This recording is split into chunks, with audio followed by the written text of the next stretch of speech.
Okay,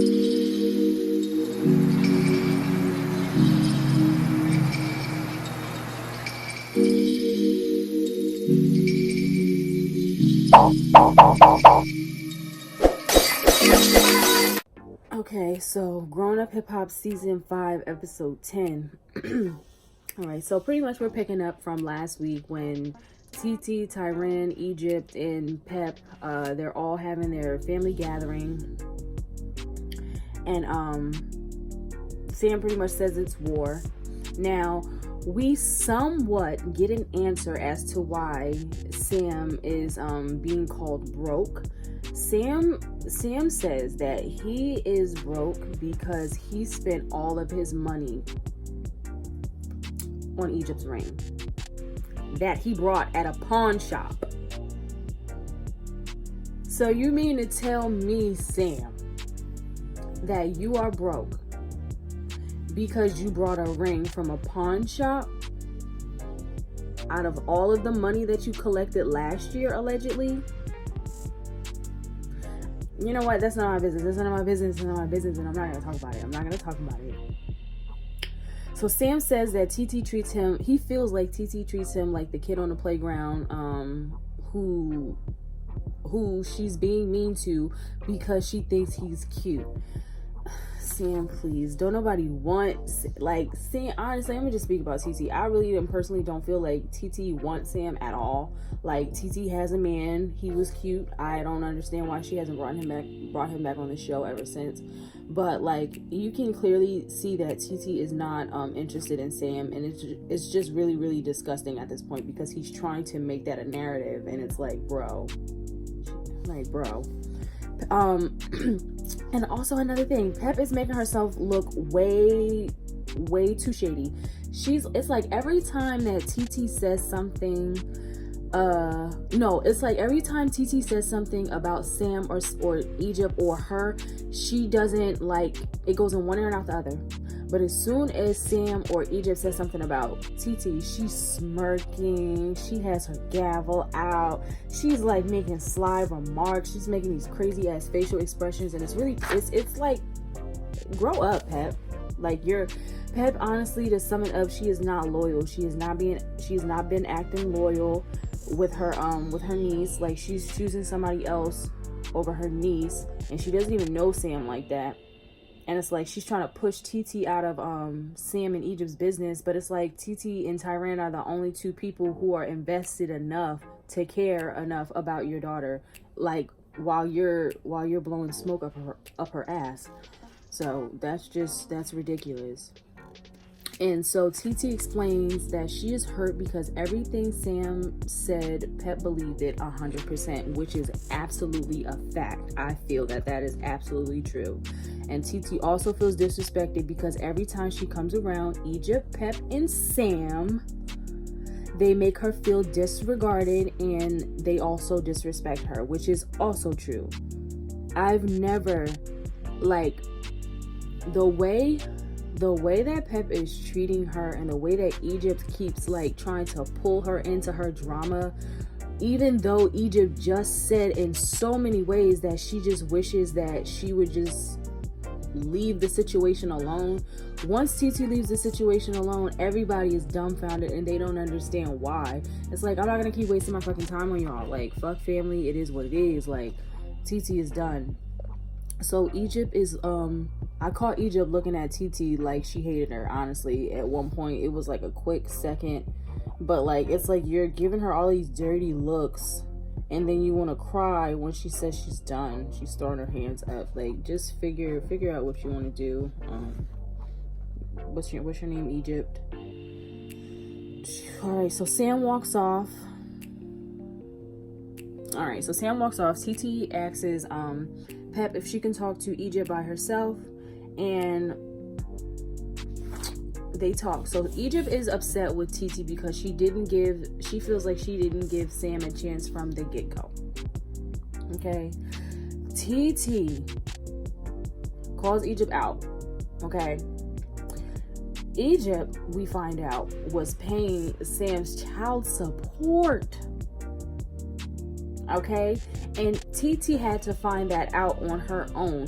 So what that trickled down in my brain was that Sam most likely slyly went behind everybody and asked Egypt to do this for him, and when it was done, he probably and most likely asked her not to say anything about it, because he knew that he would get called down on it and people would see what his motives were from there.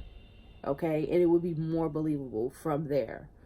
Okay, so like that part really pissed me off when I found out that he got her to pay his child support. Like, what? She's 21. Like, what? So TT, once again, TT says she's done with the situation. Hasta la vista. Don't let the door hit you where the good Lord split you. Blah blah blah blah blah. Arrivederci. You already know what it is. So next, Boog and Vanessa. Boog goes to see Vanessa to somewhat get some type of advice from her because of who her father is. And I thought that was cute.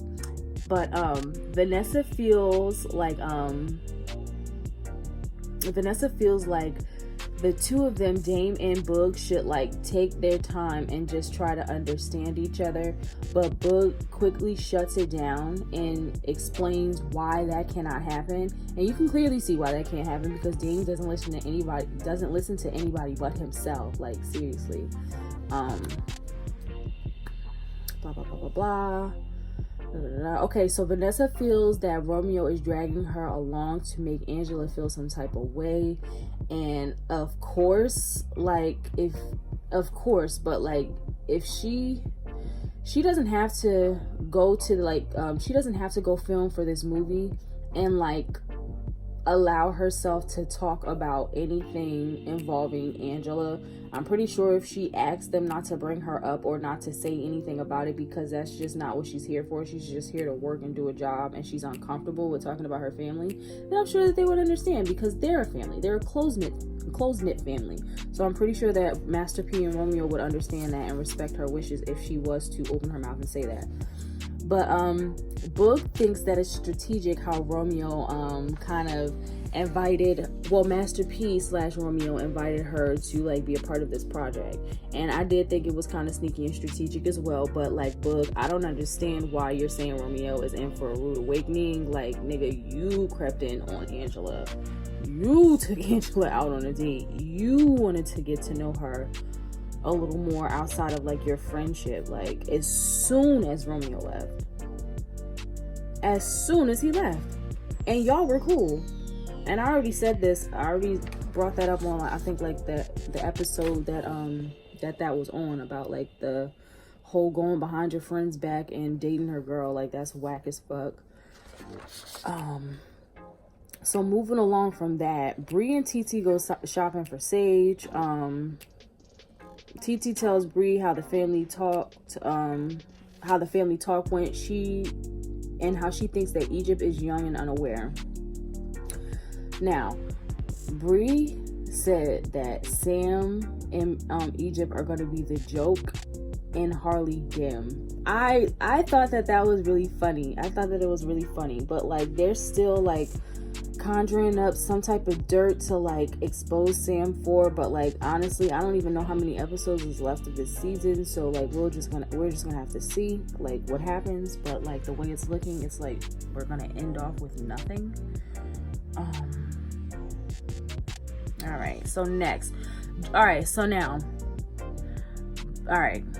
Bow Wow sets up JoJo's bachelorette party, and I'm just trying to think to myself, like, why is it that ever since Romeo left, why is Bow Wow here? Like, honestly, why is Bow Wow here? Like, I feel like they're trying to make this a competing thing, a competition against him and Romeo, like it was growing up. Because I know that they was going against each other, like, musically, but now I just feel like the producers got a lot to do with this. Angela and Romeo are the like producers of this. They got something going on. I don't believe this. I don't know how deep I believe this just yet, because they're both producers on this show, so they probably just doing this for hype. And I'm mad I just realized that. But JoJo arrives to his party. Now, JoJo stated that he has not drank since he hasn't drank since before he was even the age that's legal to drink. Like, I'm sorry, but like, he pretty much stopped drinking before it was actually legal for him to drink. So now JoJo arrives. The first thing Bow Wow does is he gives him a drink.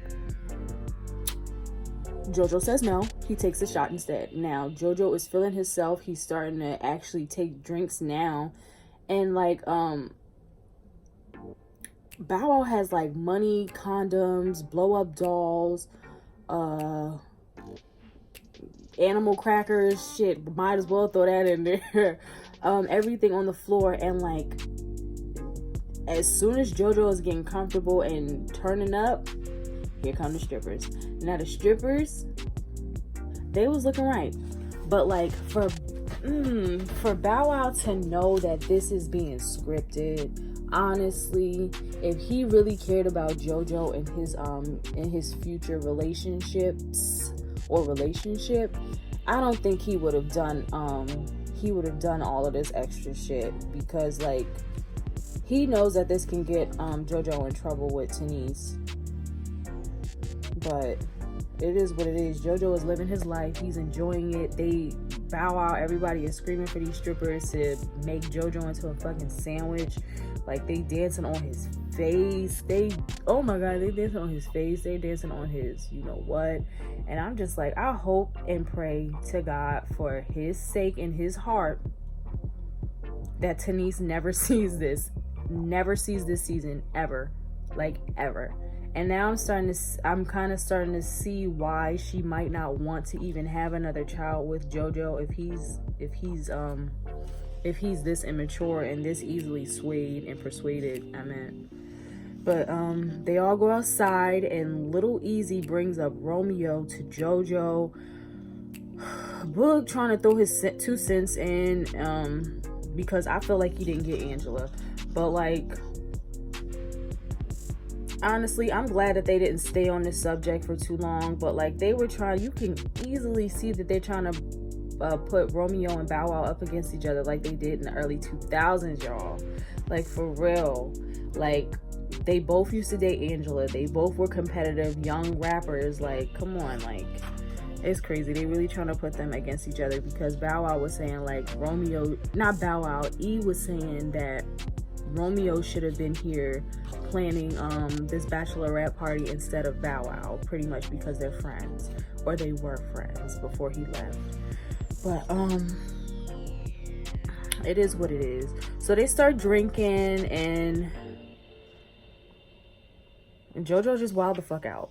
JoJo wild the fuck out during this whole entire party, honestly. Like, he embarrassed his fiance, if you ask me.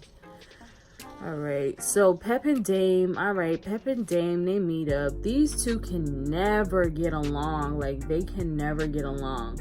Like, ever since the last reunion, when I didn't like that when Pep was trying to like be so shicey, trying to get Bree and Angela to talk. Like, she was just sticking her nose in a little too far. Like, she was doing a little bit too much, and Angela already said she didn't want to talk about it, and she kept trying to bring it up to make her talk about it. And Dame stepped in, and she said she didn't want to talk about it. He pretty much stuck up for Angela and made Pep look dumb. And it just, I don't know what it is, but Pep just, she rubs me the wrong way, and so does Dame. But I know who Dame is. But like, Pep, it's just something about her that I just don't like. I don't trust it.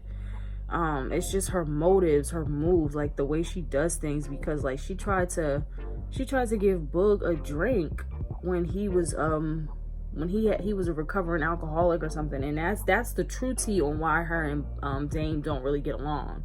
Not just because they don't listen to each other, but because of what she did, questioning his parenting skills and shit. But okay, so pretty much to end this off, I felt like Dame is not worried about his other kids that he already has. He's more so worried about and planning for the future of this new child coming into the world, because he feels like, this is just my opinion, he feels like his other kids are not, they're not on board with what he's trying to do. So he feels like because of that he can go on and just have another child and not even worry about the kids that he already has, honestly. And I think that's kind of messed up, very messed up. But it's Sam's business. I said Sam, oh my god, it's Dame's business. Okay, so Sam is in the studio now. When Sam was singing his song, I'm not gonna hate, I actually dug it a little bit. He sounded good. He really actually sounded good, and Egypt said he sounded good as well. I felt like the record was very good for his voice. That's about it, but just hopefully he does. I can't see him performing this song with that Joker makeup at all. He better not. Okay, so Egypt comes to the studio and they start to talk or whatever. Sam's got a show coming up, and he does not want Egypt to invite he doesn't want Egypt to invite TT or Brie. But Egypt, she invites everyone. And this is what I don't understand about it, because it's like, Egypt, why do you keep inviting people who you feel are drama to places that Sam is like, I would never take people who don't like my significant other to like his place of business, because if anything, they're going to throw him off. They're going to make him feel a certain type of way. They're gonna bring drama, and they have it's always been drama every time you guys come around. So like, I don't understand why you keep inviting her and like getting upset when something goes awry. Like, I don't get it. Like, you're just pretty much begging for like drama at this point. Like, just let stuff go, let stuff be. All right, so that's that. I'm done with that part. So Angela shows up to the bachelor party after it was over the next day. So she says that the room stunk. She said, why are there condoms here? And honestly, the first thing I thought when she said it stunk in the room was them strippers. Honestly, I'm not even gonna lie, but it is what it is. She's asking, why are there colorful condoms on the floor? She opens one up, she smells it. I did not expect her to do that, but that was very funny. Okay, so she's pretty much here to find out like what happened at the bachelor party with her brother, and like Bow Wow is just running his mouth, and I'm just like, Bow Wow, just shut up. If you really care about JoJo, you wouldn't be sitting here just loosely running your lips about it.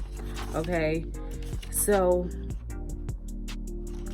Angela's not getting any answers from Bow Wow, so JoJo ends up coincidentally calling her himself, and honestly, he doesn't really give her much either. But like I said before, I'm really hoping for JoJo's sake in his future relationship that Tenise never sees this, because if she sees this, he's probably gonna get his ass beat, and they're probably not gonna walk down the aisle for a long time. So I would relax on that, on him acting all flirtatious and shit with these fucking strippers. You know better. But Bow Wow and Angela, they're sitting around, they're flirting. They decide to go down to the pool and talk.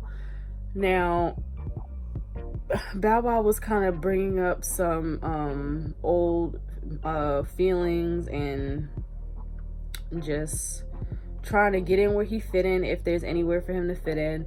And Angela is just like laughing it off or whatever, because Angela is not like, I don't honestly think that Angela is even interested in Bow Wow. I feel like Angela is more so has love. She has more love for Romeo than I feel that she has for Bow Wow, in all honesty. like relationship wise, I think Bow Wow is too immature. I think Romeo is immature too, but I think that he gets a lot done, and he's more mature than Bow Wow is in my eyes. But like Bow Wow, he was throwing his little jokes, like it was funny. He called Angela a penny. Like I thought that was very cute. But like we'll just have to see what happens next week, because I'm not even going into like what's going on for next week, because it never pans out the way that it's supposed to pan out the week that it's supposed to pan out. So